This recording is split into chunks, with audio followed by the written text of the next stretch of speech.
Hello, in this video we're going to talk about indexing.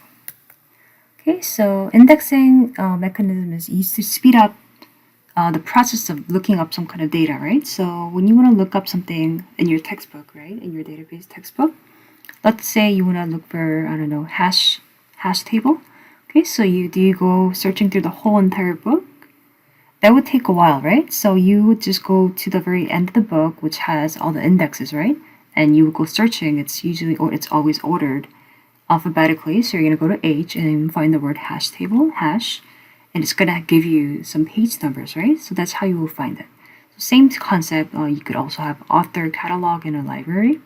So there's always a search key. So this is an attribute to set the attributes. It's used to look up the records of an actual data or a file. Okay, so an index file consists of a search key and a pointer. Okay, search key and pointer it's a container. It's an address that points to the actual data or a file. Okay, so these index files are usually smaller than the actual original file or data. Okay, so there are two kinds of indices. There's ordered and hash. Okay, so the order ones, search keys are stored in an alphabetical order or numerical order, ascending order. Okay, and the other one is hash indices. So we use search keys and we use these buckets using hash functions. Okay, so access to types of supported efficiently, we have records with a specified value of an attribute. So you have to also think about access time. It takes time to access the actual index file, and then insertion time. When you want to insert something, you can't just insert it anywhere in the table, right? So you have to follow the index and insert it in the right place. Deleting also, when you delete a particular file or data, it could also change the index file. Okay, and space. It takes space, storage space, to have index files. Okay, so in an ordered index entries are stored in a sorted manner, right? Using search keys. So clustering index is a sequentially ordered file. So the index whose search key specifies the sequential order of the file. Okay, so usually it's primary index. It may or may not be the same thing as primary key, not all the time, and we'll see examples of both. Okay, and secondary index is an index whose search key specifies an order different from the sequential order of the file. Okay, so this is also called non-clustering index.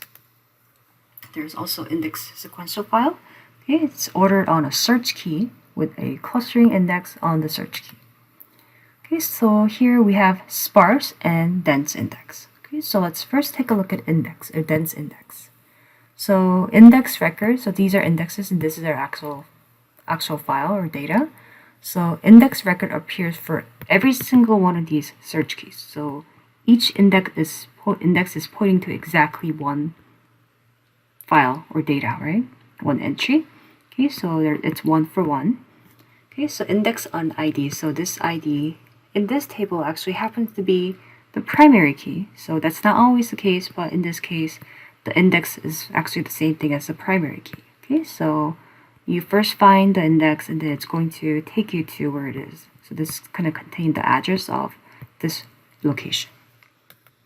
Okay, this is another example of dense index. So here, the previous slide, they had the index was on ID attribute.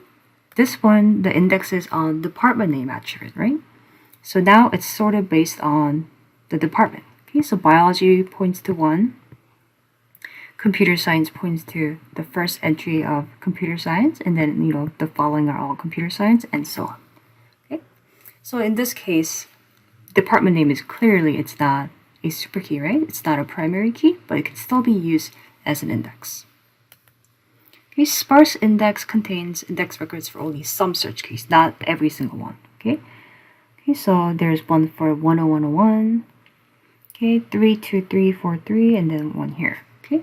So this is applicable when records are sequentially ordered. So it has to be, this primary key has to be ordered sequentially. Okay, that's the only way it's going to work. So in order for you to search for something, let's say you're looking for 15151, you're going to look at the index table and you're going to find one of these indexes the biggest index, but you still want that number to be smaller than what we're actually looking for. So we're looking for 15151. This is too big, right? It's bigger than this and this one. Okay, so we're gonna go here. Okay, I'm gonna follow this address and it's gonna point to here. So this is not the same, so no. Go to the next one. 12121, no. Okay, next one, yes. So we have found it. Okay, so it takes a little bit more time to actually find the actual data that we're looking for, but the index table is smaller, so it's going to take up less space for the index. Okay, so compared to dense index files, sparse index, it takes up less space. Okay, so less maintenance, overhead for inserting and deleting. But it is generally slower than dense index because we have to, go find it and then you have to keep searching. It's not going to point to the exact location possibly, right? So a good trade-off is for clustering index, sparse index which is a sparse index with an index entry for every block, right? So each of these are block. This is block, data block number 1, okay, and so on. There's more. Okay, so these are called clustering index, and for each index points to one cluster or data block.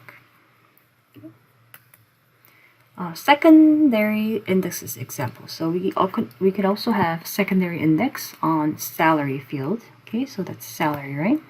Okay, so this is also going to be dense. Okay, so index record points to a bucket. Okay, this bucket, each of these are buckets, and that contains the pointer to the actual record or actual data. Okay, so we are looking for someone that is making 40,000. It's going to go to the secondary index. It's going to point to the actual data.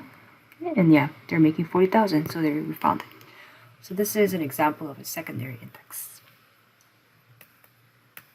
Okay, you could also have multi-level index. So index may not always fit in the memory. Maybe it's too big, or maybe access becomes too expensive. So then you could have multi-level index. You could have outer index, which is sparse index, which points to the basic index. Okay, and then we have an inner index, which is a basic index. So this outer index points to the inner index. Okay, so if even outer index is too large to fit the memory, maybe you could have another one. So we have one outer, one middle one, and an inner one. We can keep going on and on. Okay, so indices at all levels must be updated every time a file is inserted or deleted.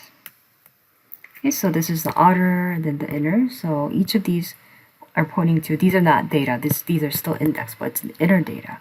Okay, so it points to this one, and each of these are pointing to these blocks. Okay,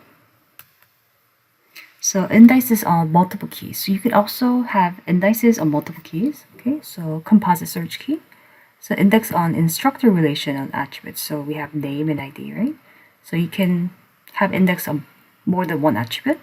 Okay, so values are sorted in this way. So John, and then we have this ID, right? So John, it's the same, but this number is a bigger number, so this is bigger. Same thing here. John and Peter. So Peter is alphabetically higher, so this is bigger.